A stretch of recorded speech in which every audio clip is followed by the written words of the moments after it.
ਜੀ ਆਇਆਂ ਨੂੰ ਸਾਡੇ ਸਟੂਡੀਓ ਵਿੱਚ ਪੰਜਾਬਲੀ ਜੀ ਤੇ ਸੰਤੀ ਜੀ। ਥਿੰਦ ਸਾਹਿਬ, ਮੇਰੇ ਵੱਲੋਂ ਵੀ ਤੁਹਾਨੂੰ ਮਹਿਕ ਪੰਜਾਬ ਦੀ ਟੀਵੀ ਪ੍ਰੋਗਰਾਮ ਦੇਖ ਰਹੇ ਜਿੰਨੇ ਵੀ ਸਾਡੇ ਪਿਆਰੇ ਦਰਸ਼ਕ ਔਰ ਵੈਨਕੂਵਰ ਦੇ ਵਿੱਚ, ਡੈਲਟਾ 'ਚ ਜਾਂ ਐਪਸਪੋਰਟ 'ਚ, ਸਰੀ 'ਚ ਜਿੰਨੇ ਵੀ ਪੰਜਾਬੀ ਪਰਿਵਾਰ ਇਹ ਪ੍ਰੋਗਰਾਮ ਦੇਖ ਰਹੇ ਆ, ਮੇਰੇ ਵੱਲੋਂ ਗੁਰਦੇਵ ਢਿੱਲੋਂ ਭਜਨ ਅਮਲੀ ਵੱਲੋਂ ਸਾਰਿਆਂ ਨੂੰ ਪਿਆਰ ਭਰੀ ਸਤਿ ਸ੍ਰੀ ਅਕਾਲ। ਤੇ ਸੁਮਨ ਸੰਤੀ ਵੱਲੋਂ ਵੀ ਵੈਨਕੂਵਰ 'ਚ ਜਿੰਨੇ ਵੀ ਸਾਡੇ ਪੰਜਾਬੀ ਪਰਿਵਾਰ ਵਸਦੇ ਨੇ ਸਾਰਿਆਂ ਨੂੰ ਪਿਆਰ ਭਰੀ ਸਤਿ ਸ਼੍ਰੀ ਅਕਾਲ ਜੀ। ਪੰਜਾਬਲੀ ਜੀ, ਜਿਹੜਾ ਅੱਜ ਸ਼ੋਅ ਮੈਸੀ ਥੀਏਟਰ ਵਿੱਚ ਸ਼ਾਮ ਨੂੰ ਹੋ ਰਿਹਾ ਹੈਗਾ, ਉਹਦੇ ਵਿੱਚ ਕਿਹੜੇ ਕਿਹੜੇ ਕਲਾਕਾਰ ਹਿੱਸਾ ਲੈ ਰਹੇ ਜੀ?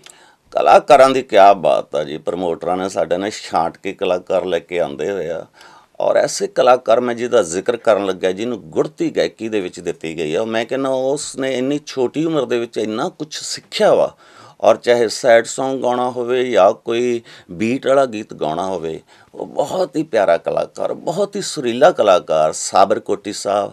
ਔਰ ਉਹਨਾਂ ਤੋਂ ਬਾਅਦ ਜਿਵੇਂ ਕਹਿੰਦੇ ਆ ਕਿ ਹਾਰਮੋਨੀਅਮ ਦੀਆਂ ਸੁਰਾਂ ਮੁੱਕ ਜਾਂਦੀਆਂ ਜਿੱਥੋਂ ਤੱਕ ਉਹ ਬੰਦਾ ਗਾਉਂਦਾ, ਜਦੋਂ ਮਾਈਕ 'ਤੇ ਖੜ੍ਹ ਜੇ ਤਾਂ ਐਂ ਲੱਗਦਾ ਕਿ ਮਾਈਕ ਪਾੜ ਦੂ, ਪਰ ਉੱਪਰਲੀਆਂ ਸੁਰਾਂ 'ਤੇ ਜਾ ਕੇ ਵੀ ਓਨਾ ਹੀ ਸੁਰੀਲਾ ਗਾਉਂਦਾ ਵਾ।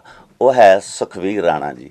ਔਰ ਉਹਨਾਂ ਤੋਂ ਬਾਅਦ ਜਿਸ ਤਰ੍ਹਾਂ ਹਰ ਮਹਿਫਲ ਦੇ ਵਿੱਚ ਹਰ ਕੋਈ ਬੰਦਾ, ਤਰ੍ਹਾਂ ਤਰ੍ਹਾਂ ਦੇ ਬੰਦੇ ਬੈਠੇ ਹੁੰਦੇ ਆ, ਕੋਈ ਦੁਗਾਣਾ ਸੁਣਨਾ ਪਸੰਦ ਕਰਦਾ, ਕੋਈ ਸੈਡ ਸੁਣਨਾ ਪਸੰਦ ਕਰਦਾ, ਥਿੰਦ ਸਾਹਿਬ। ਔਰ ਸਾਡੇ ਕੋਲ ਇੱਕ ਬਹੁਤ ਹੀ ਪਿਆਰਾ ਕਲਾਕਾਰ, ਬਹੁਤ ਹੀ ਖੂਬਸੂਰਤ ਪਰਸਨੈਲਿਟੀ, ਉਹ ਹੈ ਜਸ਼ਨਦੀਪ। ਔਰ ਉਹਨਾਂ ਤੋਂ ਇਲਾਵਾ ਔਰ ਸਾਡੇ ਕੋਲ ਇੱਕ ਬਹੁਤ ਹੀ ਪਿਆਰੀ ਆਰਟਿਸਟ, ਜਿਵੇਂ ਕਹਾਂ ਕਿ ਬਹੁਤ ਸਾਰੇ ਪੰਜਾਬ ਦੇ ਜਿੰਨੇ ਵੀ ਸੁਰੀਲੇ ਕਲਾਕਾਰ ਆ ਉਹਨਾਂ ਦੇ ਨਾਲ ਉਹਨੇ ਬਹੁਤ ਸਾਰੀਆਂ ਕੈਸਟਾਂ 'ਚ ਗਾਇਆ, ਉਹ ਹੈ ਸਾਡੀ ਪਿਆਰੀ ਆਰਟਿਸਟ ਪ੍ਰਵੀਨ ਭਾਟਾ।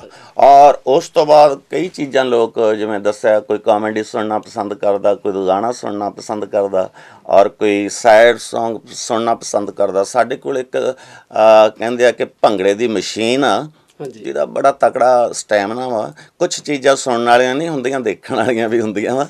ਉਹ ਹੈ ਜੱਸੀ ਸੋਲ। ਇਸ ਕਰਕੇ ਜਿਵੇਂ ਮੈਂ ਕਹਿੰਦਾ ਵੀ ਥਿੰਦ ਸਾਹਿਬ ਚੰਗੇ ਹਲਵਾਈ ਨੇ, ਸਾਰੀਆਂ ਮਠਿਆਈਆਂ ਵਧੀਆ ਵਧੀਆ ਇੱਕੋ ਡੱਬੇ ਦੇ ਵਿੱਚ ਬੰਦ ਕਰਤੀਆਂ। ਇਸੇ ਤਰ੍ਹਾਂ ਸਾਡੇ ਪ੍ਰਮੋਟਰਾਂ ਨੇ ਬਹੁਤ ਸਾਰੇ ਕਲਾਕਾਰ, ਕਿਉਂਕਿ ਮੈਂ ਗੁਰਦੇਵ ਢਿੱਲੋਂ ਭਜਨਾਵਲੀ ਔਰ ਸੰਤੀ ਫਸਟ ਟਾਈਮ ਮੈਂ ਜਿਉਂ ਭਜਨਾਵਲੀ ਕਰੈਕਟਰ 'ਚ ਆਇਆ, ਔਰ ਮੈਂ ਫਸਟ ਟਾਈਮ ਇੱਥੇ ਪ੍ਰੋਗਰਾਮ ਦੇਣ ਲੱਗਿਆ। ਇਸ ਲਈ ਬਹੁਤ ਅੱਛੇ ਕਲਾਕਾਰ ਆ ਥਿੰਦ ਸਾਹਿਬ ਸਾਡੇ ਕੋਲ। ਠੀਕ ਹੈ ਜੀ। ਅਤੇ ਤੁਸੀਂ ਹਾਸਿਆਂ ਦੀ ਪਟਾਰੀ ਦੇ ਵਿੱਚ ਕੀ ਸਾਡੇ ਦਰਸ਼ਕਾਂ ਨੂੰ ਉੱਥੇ ਦਿਖਾਓਗੇ?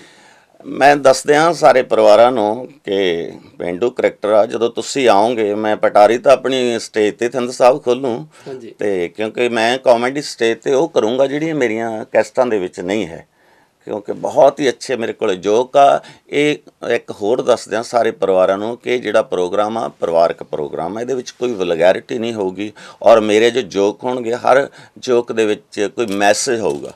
ਔਰ ਇਸ ਕਰਕੇ ਜਦੋਂ ਭਜਨ ਅਮਲੀ ਦੇ ਕਰੈਕਟਰ 'ਚ ਆਇਆ ਔਰ ਨਾਲ ਸੰਤੀ ਆਈ, ਫਿਰ ਸਾਡੇ ਬਜ਼ੁਰਗਾਂ ਨੂੰ ਲੱਗੂਗਾ, ਲੋਕਾਂ ਨੂੰ, ਸਾਡੇ ਪੰਜਾਬੀਆਂ ਨੂੰ ਕਿ ਹਾਂ ਅਸੀਂ ਪੰਜਾਬ ਦੀਆਂ ਗਲੀਆਂ 'ਚ ਤੁਰੇ ਫਿਰਦੇ ਹਾਂ। ਠੀਕ ਹੈ, ਹਾਂਜੀ। ਤੇ ਇਸ ਕਰਕੇ ਹੁਣ ਅੱਜ ਫਿਰ ਸਾਰੇ ਸਰੋਤਿਆਂ ਨੂੰ ਬੇਨਤੀ ਆ ਕਿ ਫਟਾਫਟ ਤੁਸੀਂ ਤਿਆਰ ਹੋਵੋ, ਮੈਸੀ ਥੀਏਟਰ 'ਚ ਪਹੁੰਚੋ, ਅਸੀਂ ਤੁਹਾਡਾ ਵੇਟ ਕਰ ਰਹੇ ਹਾਂ ਉੱਥੇ। ਹਾਂ ਬਿਲਕੁਲ ਜੀ।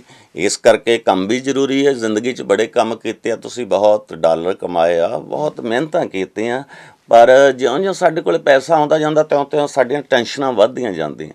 ਹੱਸਣਾ ਵੀ ਬਹੁਤ ਜ਼ਰੂਰੀ ਹੈ। ਇਸ ਕਰਕੇ ਬੇਨਤੀ ਹੈ ਸਾਡੀ ਕਿ ਸਾਨੂੰ ਪ੍ਰਮੋਟਰਾਂ ਨੇ, ਜਿਵੇਂ ਕਿ ਮੈਂ ਦੱਸ ਦੇਵਾਂ ਕਿ ਪੰਜਾਬ ਇੰਸ਼ੋਰੈਂਸ ਵਾਲੇ ਸਾਡੇ ਸੰਜੀਵ ਆਹੂਜਾ ਸਾਹਿਬ ਔਰ ਸ਼ੇਰ ਜੰਗ ਰਾਣਾ ਜੀ ਔਰ ਟੋਨੀ ਮਰਵਾਹਾ ਜੀ, ਔਰ ਉਹਨਾਂ ਤੋਂ ਇਲਾਵਾ ਇੱਥੇ ਤੁਸੀਂ ਸਾਰੇ ਜਾਣਦੇ ਆ ਕਿ ਇੰਗਲਿਸ਼ ਤੋਂ ਬਗੈਰ ਬੰਦਾ ਹੈਂਡੀਕੈਪਟ ਆ, ਔਰ ਸਾਡੇ ਪ੍ਰੋਫੈਸਰ ਸਾਹਿਬ ਬੜੇ ਪਿਆਰੇ ਸ਼ਖਸ ਔਰ ਰੰਗੀਲੇ ਆ, ਅਵਤਾਰ ਸਿੰਘ ਜੀ ਵਿਰਦੀ ਸਾਹਿਬ ਪ੍ਰੋਫੈਸਰ ਸਾਹਿਬ, ਔਰ ਉਹਨਾਂ ਤੋਂ ਇਲਾਵਾ ਜੈਜ਼ ਗਿੱਲ, ਔਰ ਉਹਨਾਂ ਨੇ ਵੀ ਬਹੁਤ ਉਹ ਦਿਨ ਪਰ ਰਾਤ ਉਹਨਾਂ ਨੇ ਇੱਕ ਕਰਕੇ ਇਹ ਮਿਹਨਤ ਕਰ ਰਹੇ ਆ। ਔਰ ਇਸ ਕਰਕੇ ਅੱਜ ਤੁਸੀਂ ਪਲੀਜ਼ ਟਾਈਮ ਨਾਲ ਆ ਜਾਣਾ।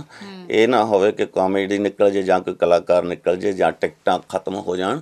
ਇਸ ਕਰਕੇ ਸਾਰੇ ਮੇਰੇ ਵੀਰਾਂ ਨੇ, ਬਜ਼ੁਰਗਾਂ ਨੇ, ਔਰ ਫਿਰ ਕੋਈ ਬਹਾਨਾ ਨਹੀਂ ਹੈ ਤੁਹਾਡੇ ਕੋਲ ਸੱਜਣੋ, ਛੁੱਟੀਆਂ ਹੋਈਆਂ।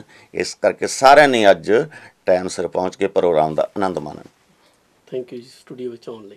ਥੈਂਕ ਯੂ ਜੀ। ਅਤੇ ਸਾਡੇ ਸਾਰੇ ਦਰਸ਼ਕ ਸ਼ਾਮ ਨੂੰ ਤੁਹਾਡਾ ਸ਼ੋਅ ਦੇਖਣ ਆ ਰਹੇ। ਹਾਂ, ਮੈਂ ਦੁਬਾਰਾ ਫਿਰ ਵਾਰ-ਵਾਰ ਬੇਨਤੀ ਕਰਾਂ ਕਿ